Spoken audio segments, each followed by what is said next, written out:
Hello বন্ধুরা, আশা করি সবাই ভালো আছেন। আজকে আমরা আলোচনা করব numerical solution of ordinary differential ইকুয়েশনের রাঞ্জিগুপ্ত ফোর্থ অর্ডার মেথড। এই মেথডটি মূলত পরীক্ষায় আসার জন্য সবচেয়ে বেশি ইম্পর্ট্যান্ট একটি মেথড, এবং আমরা পূর্বে রাঞ্জিগুপ্তার সেকেন্ড অর্ডার এবং থার্ড অর্ডার সম্পর্কে আলোচনা করেছি। তো আজকে আমরা ফোর্থ অর্ডার সম্পর্কে আলোচনা করব। আপনারা চাইলে থার্ড অর্ডার এবং ফোর্থ অর্ডার সম্পর্কিত ভিডিওগুলো দেখে আসতে পারেন, তাহলে ফোর্থ অর্ডারটি বুঝতে একটু সুবিধা হবে। তো আজকে আমাদের এই ফোর্থ অর্ডার মেথডে আমরা যে ফর্মুলাটি ব্যবহার করব, মূলত রাঞ্জিগুপ্ত ফোর্থ অর্ডার ফর্মুলা, সেটি হচ্ছে এটি: yn plus 1 equals to yn plus 1/6 into k1 plus 2k2 plus 2k3 plus k4, যেখানে k1 is equals to h into f of x and yn, k2 is equals to h into f of xn plus h by 2, comma yn plus k1 by 2, এবং k3 equals to h into f of xn plus h by 2, comma yn plus k2 by 2, এবং k4 is equals to h into f of xn plus h, comma yn plus k1 yn plus k3, এবং এখানে n এর ভ্যালুটা আমাদের শুরু হবে 0, 1, 2, এবং অর্থাৎ আমাদের প্রিভিয়াস যে রাঞ্জিগুপ্তা মেথডগুলো ছিল সেটার মতো করেই, জাস্ট ফর্মুলাতে কিছুটা চেঞ্জ। এবং যেহেতু এটা ফোর্থ অর্ডার, তো k4 পর্যন্ত আমাদের ভ্যালুটা আসবে। তো আপনারা যদি আমাদের পূর্ববর্তী সেকেন্ড অর্ডার, থার্ড অর্ডারের সাথে যদি কম্পেয়ার করেন এই ফর্মুলাটা, তাহলে দেখতে পারবেন যে এদের k1, k2 এবং k3 এই ভ্যালুগুলো এবং k4 এগুলোর ভ্যালুগুলোর সাথে একটা সামঞ্জস্যতা আছে, মানে মিল রয়েছে। তো আপনারা যদি ফর্মুলাগুলো একসাথে স্টাডি করেন, তাহলে এই ফর্মুলাটি মনে রাখতে একটু সুবিধা হয়। তো এই সম্পর্কিত একটি প্রবলেম দেখলে আশা করি আপনাদের রাঞ্জিগুপ্তা ফোর্থ অর্ডার দিয়ে যে কোনো অর্ডিনারি ডিফারেন্সিয়াল ইকুয়েশনের জন্য সলিউশন বের করতে পারবেন। তো আপনাদের জন্য আমি যে একটি সমস্যা নিয়েছি, সমস্যাটি হলো এটি: given dy by dx equals to y minus x। তো এই প্রবলেমটি আমি রাঞ্জিগুপ্তার সেকেন্ড অর্ডার এবং রাঞ্জিগুপ্তার থার্ড অর্ডার মেথডেও নিয়েছিলাম। তো সেম একই প্রবলেমটি এখানে নেওয়া হয়েছে, এবং এর রেজাল্টটা আমরা যদি একই রকম পাই তাহলে বুঝতে পারবো যে আমাদের সবগুলো মেথডই ঠিক ছিল। তো চলুন আমরা ম্যাথটা শুরু করি। এখানে দেয়া আছে given dy by dx equals to y minus x, where y of 0 equals to 2, find y of 0.2। তো প্রথমে আমরা আমাদের প্রবলেম থেকে যা কিছু পাচ্ছি সেটা প্রথমে লিখে নিব। তো এখানে আমাদের গিভেন ফাংশন দেয়া আছে, যেটা আমাদের গিভেন ডিফারেন্সিয়াল ইকুয়েশনও বলতে পারি, f of xy equals to y minus x, এবং আমাদের ইনিশিয়াল কন্ডিশন এখানে দেয়া আছে y of 0 equals to 2, এবং আমাদেরকে ভ্যালু বের করতে হবে y of 0.2 এর জন্য। তো প্রথমে আমরা লিখছি আমাদের given differential equation f of xy equals to y minus x, এবং আমাদের initial condition y of 0 equals to 2। তো এই ইনিশিয়াল কন্ডিশন থেকে আমরা পাই y of 0 equals to 2 মানে হচ্ছে y0 equals to 2 এবং x0 equals to 0। তো y0 এবং x0 বের করার পর আমাদের বের করতে হবে h এর ভ্যালু। h ইকুয়ালস টু, আমরা h এর ভ্যালুটা বের করি, h ইকুয়ালস টু আমাদের x এর যে ইনিশিয়াল কন্ডিশন আছে, x এর যে ইনিশিয়াল কন্ডিশনের যে ভ্যালু, সেই ভ্যালুটা এবং আমাদের যে টার্গেটেড ভ্যালুটা রয়েছে, এই দুইটার পার্থক্যকে আমরা ম্যাথমেটিক যত স্টেপে সলভ করব তা তত দিয়ে ভাগ করব। এখানে আমাদের টার্গেটেড ভ্যালু হচ্ছে 0.2, এর জন্য আমাদেরকে মান বের করতে হবে, এবং আমাদের x এর ইনিশিয়াল ভ্যালু হচ্ছে 0, x এর ইনিশিয়াল ভ্যালু হচ্ছে কত? 0। তো এই 0.2 এবং 0 এর মধ্যে যে ডিফারেন্স, সেটাকে আমরা এই ম্যাথটা এক স্টেপের মধ্যে আমরা সলভ করব। যেহেতু এখানে 4টা মান বের করতে হয়, অর্থাৎ প্রসেসটা একটু লেন্দি। তো পরীক্ষার সময় এই ম্যাথটা করার ক্ষেত্রে আপনাদের হাতে কি পরিমাণ সময় আছে তার উপর বিবেচনা করে আপনারা কয় স্টেপে ম্যাথটা সমাধান করবেন সেটা আপনাকে ঠিক করতে হবে। তো এখানে h এর ভ্যালু বের করার জন্য আমাদের এই টার্গেটেড ভ্যালু 0.2 থেকে x এর যে আমাদের ইনিশিয়াল ভ্যালু, সেই ডিফারেন্সকে, মানে এর যে পার্থক্য, সেটাকে আমরা ম্যাথটা যত স্টেপে সলভ করবো তত দ্বারা এখানে ভাগ করব। তো ভাগ করলে আমরা যে রেজাল্টটা পাবো সেটা হবে আমাদের h এর মান। তো এখানে আমাদের টার্গেটেড ভ্যালু হচ্ছে 0.2, এবং আমাদের x এর যে ইনিশিয়াল ভ্যালু সেটা হচ্ছে 0।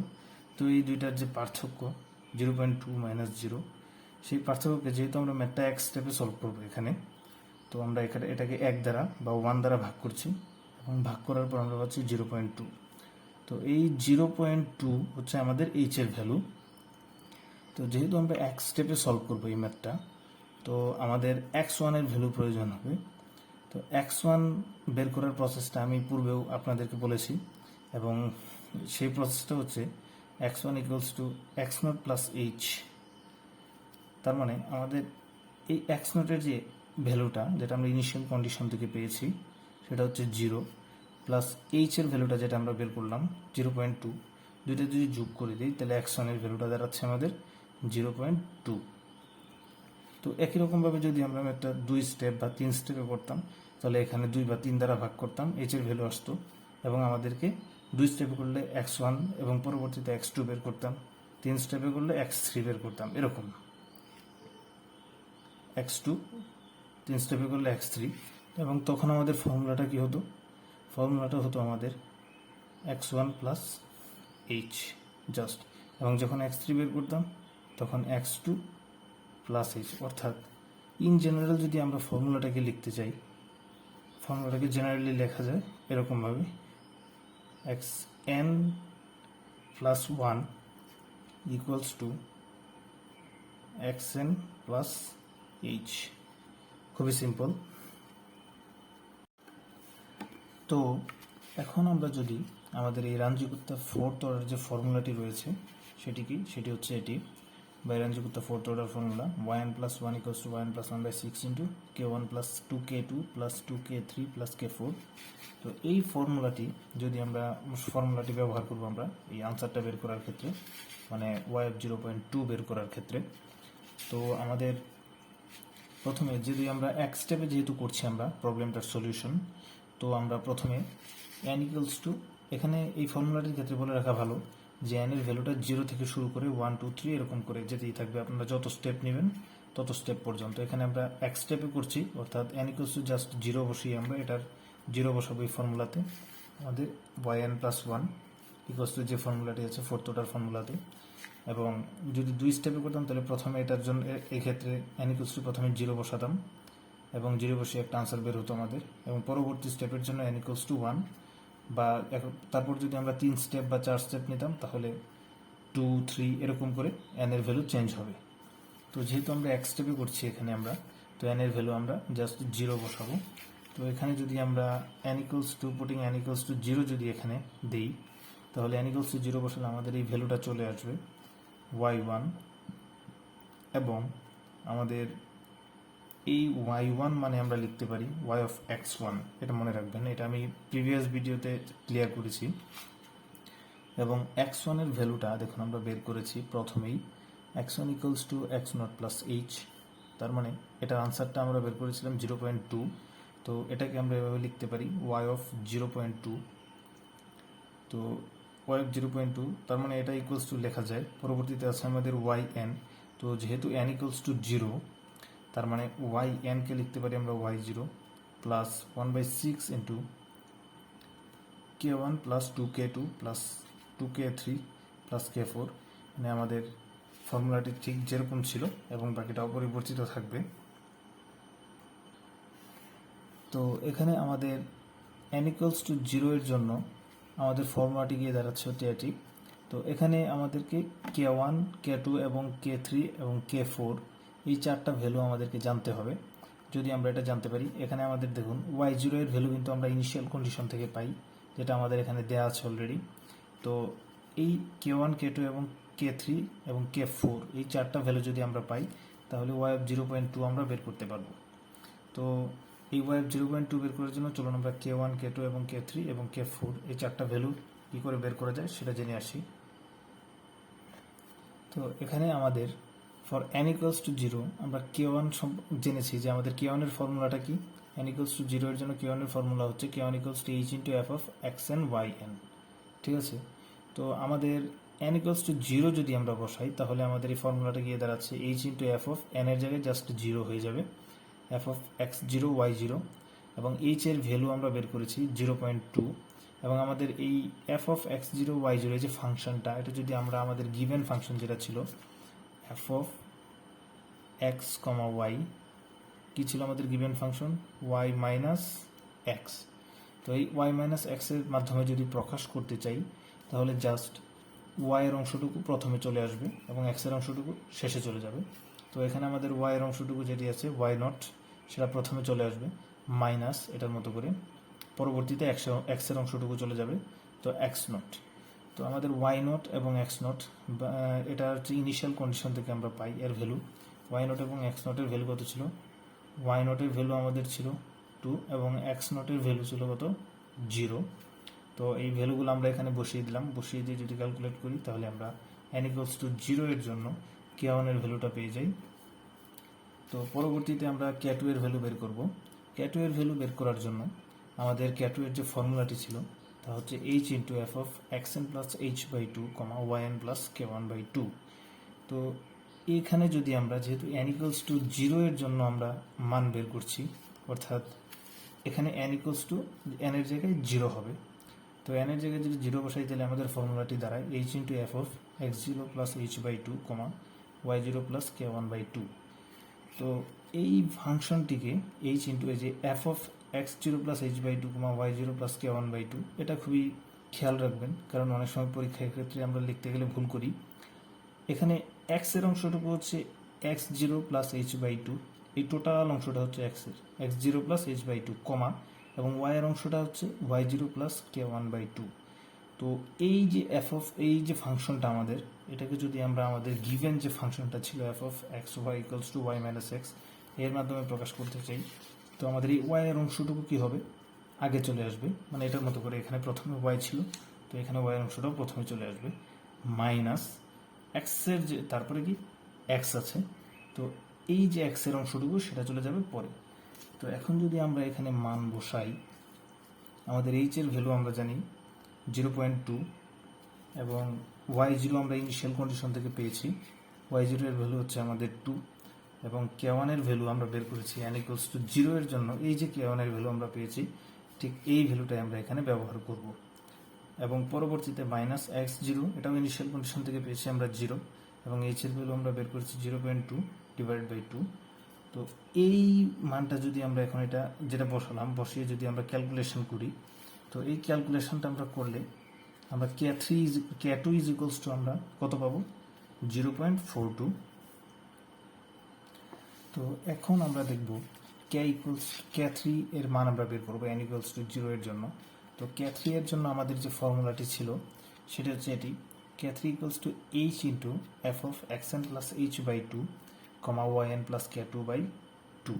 তো k2 এবং k3 এই দুইটা ইকুয়েশন কিন্তু ফর্মুলা কিন্তু প্রায় সেম, জাস্ট এখানে একটু পরিবর্তন আছে, মানে সহজে আপনারা মনে রাখতে পারবেন, একটা মনে রাখলে আর একটা জাস্ট k1 এর জায়গায় এখানে k2 আছে। তো এটাকে এই ক্ষেত্রে আমরা n ইকুয়ালস টু 0 যদি বসাই তাহলে জাস্ট n গুলা 0 হয়ে যাবে এবং আমাদের যে ফাংশনটি দাঁড়াবে সেটি হচ্ছে এটি h into f of x0 plus h by 2 y0 plus k2 by 2।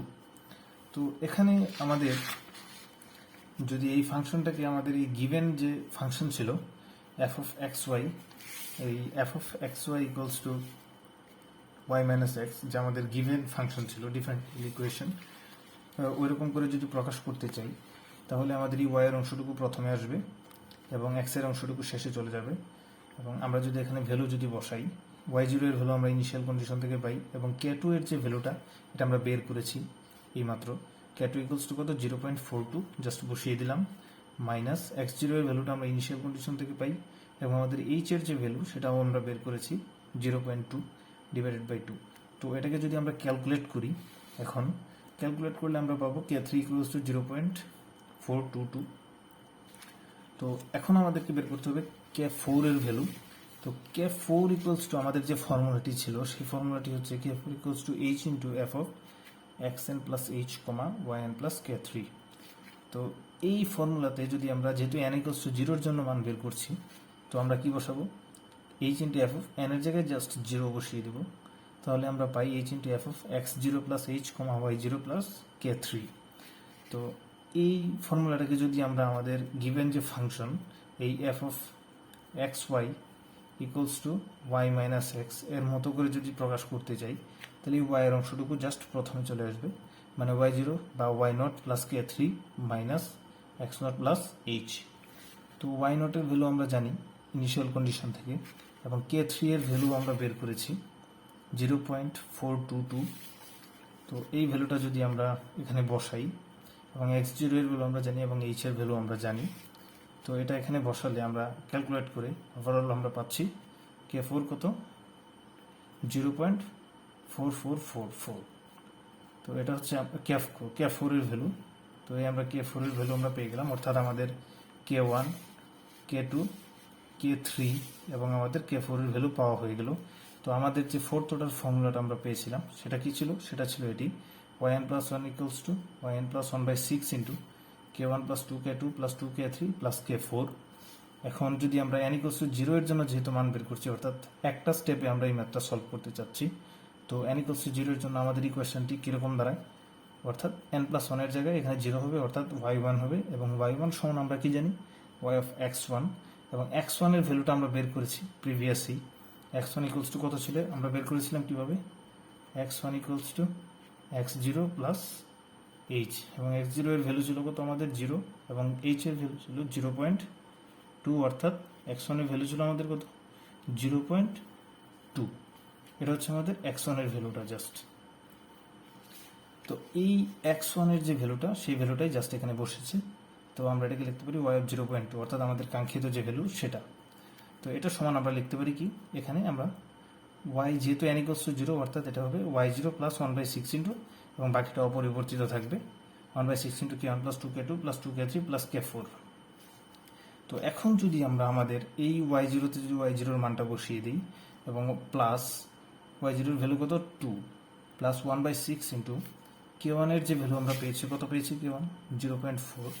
তো k1 এর জায়গায় আমরা 0.4 বসালাম, প্লাস 2 ইন্টু k2 কত পেয়েছি আমরা? k2 পেয়েছি 0.42।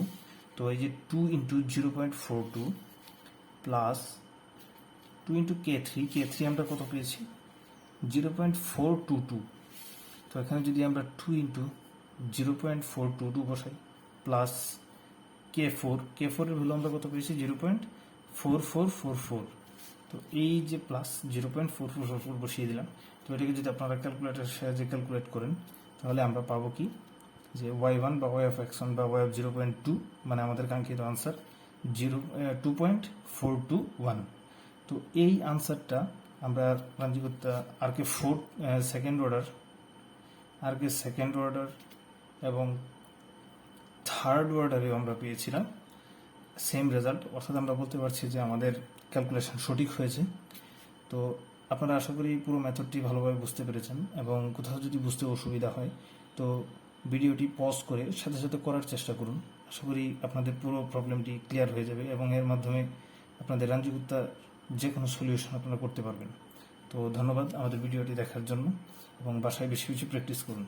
ধন্যবাদ।